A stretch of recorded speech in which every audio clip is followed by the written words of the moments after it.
In our tabletop role-playing games, we all want to play a badass. Whether they are kind-hearted healer, the expert technician, the ace pilot, or the reliable best friend, a badass comes in so many different shapes, sizes, and largely can depend on the system as well. A badass in D&D 5e will be shaped obviously different than, say, basic fantasy role-playing or Pathfinder, despite them being in the same genre. And that's because of stats, game mechanics, even the genre of the game. But I do think there's one character trope / archetype that is both fun and humbling to play.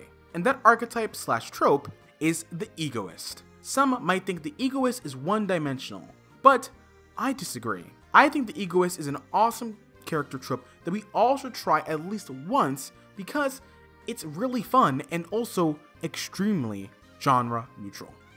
So whether it's fantasy, sci-fi, drama, romantic comedy, modern, or whatever genre of RPG you want to play, I think an Egoist character is the best option for new and old TTRPG gamers alike. So today, I'm going to explain to you how you can play an Egoist in your next TTRPG or D&D 5e game.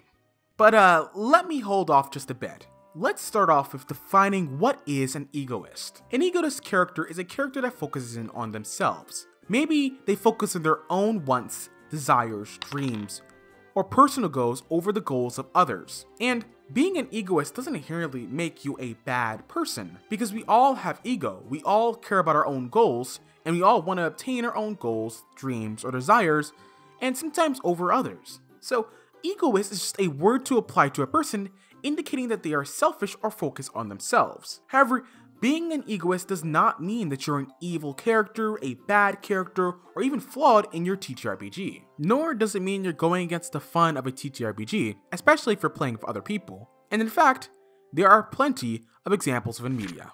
Let's talk about films. Regina George from Mean Girls is an honorary asshole, but also has somewhat of a sad backstory if you remember watching Mean Girls. She has some family issues at home, like her parents having marital problems to the point of sleeping in separate beds. But, of course, that doesn't excuse her, well, asshole personality. Another TV show is the titular Doctor in Doctor Who, who's also pretty full of themselves, well, for obvious reasons after saving the world hundreds of times.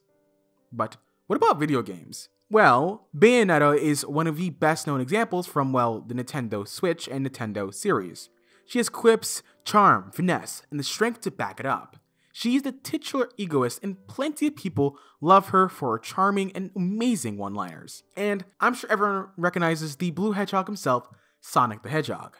Perfect Egoist there. It's Sonic. He always thinks of himself a step above everyone, and like the other characters, knows after saving the world a couple of times, he'll be pretty good. But what about books for all those people who don't really watch film or video games? Well, if you read any detective book like, well, Sherlock Holmes, then you know that Sherlock Holmes has an ego. He matches his deductive skills with, well, bragging, of course. And finally, I'm sure all of you are waiting for it, anime, my favorite personality trait.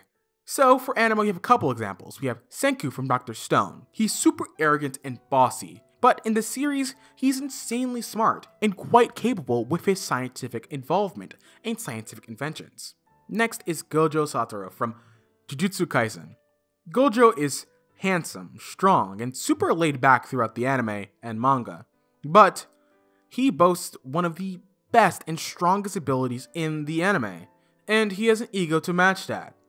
Next is Pokemon's Gary Oak. He has a literal fan base, and throughout much of the series is still pretty much a cocky bastard. And you might have seen the thumbnail, but the titular series Blue Lock. This show focuses on egoism and the Egoist personality. So, if you're looking for any great examples, check out those books, anime, video games, or other media I've talked about here.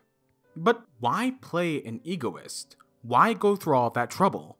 So, as I did say before, an Egoist isn't a one-dimensional character, but is a character that instead can be played in whatever way you like. There are plenty of avenues one can take their Egoist character. Maybe they're evil or good.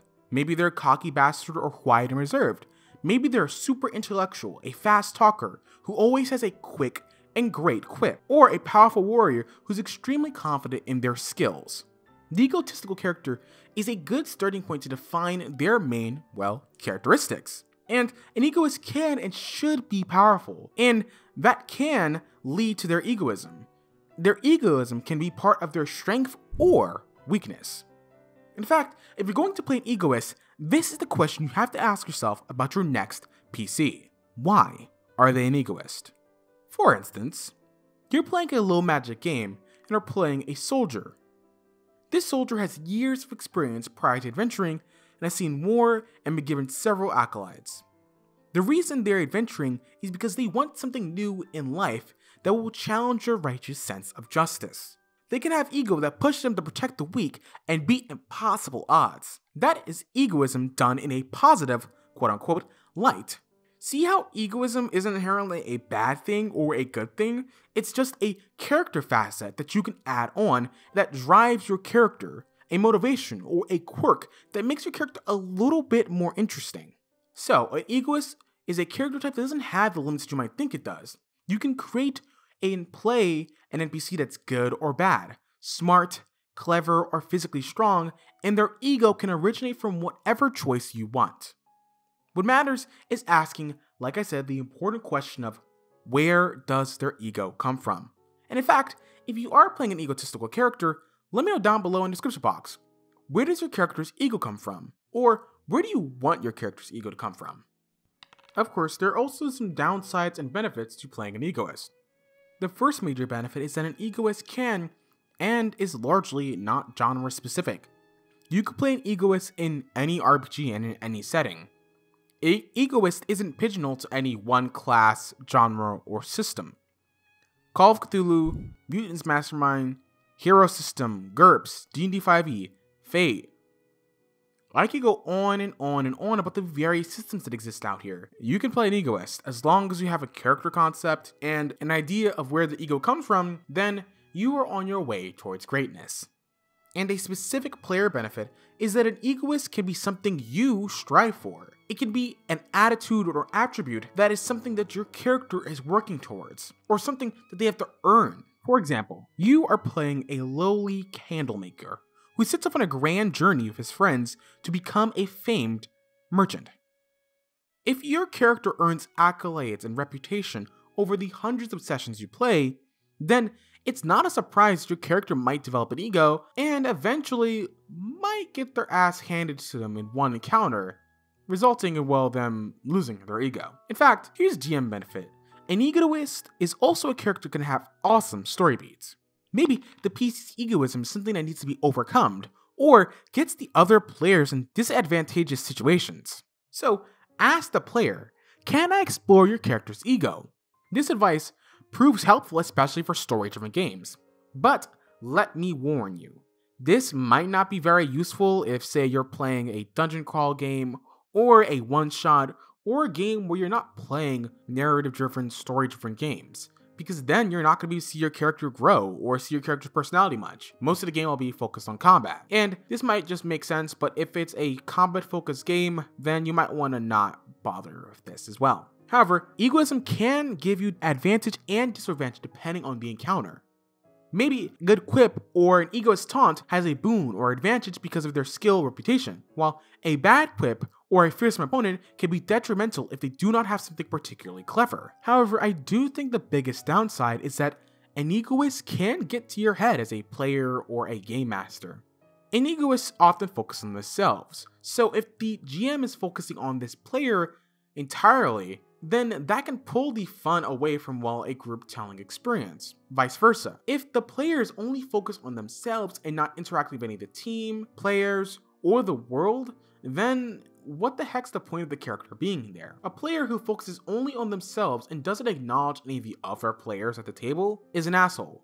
A character that does it is kind of a badass or really funny. So make sure that your character has potential hooks on why they're working with the rest of the team. And that could be something as simple as, yes, they have a huge ego, but that ego is only as strong as the power of their team and friends. I know, a bit generic, but you get what I mean, right?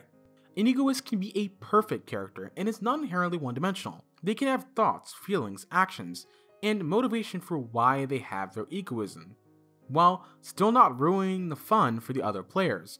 An egoist character is simply one that focuses on themselves. What that reason is and what you do with it is dependent on your story and the story you tell with your friends at the table, virtual or otherwise. What matters is that you play an honorary badass who knows themselves and is very good at saying to the players, GMs, and the villains of your story that no one's going to take them down. But what if you're looking for a different kind of egoism? What if you want something more specialized? What if your character has heritage, wealth, or prestige that has led them to be an egoist? Well, my viewers, the perfect video here is for you. Next, go check out the Proud Elite video if you want to learn more about how to play the Proud Elite in your next D&D or TTRPG. And as always, I'm your average, everyday queer host, Blurry Disposition. Hope you all have an amazing day. Ciao!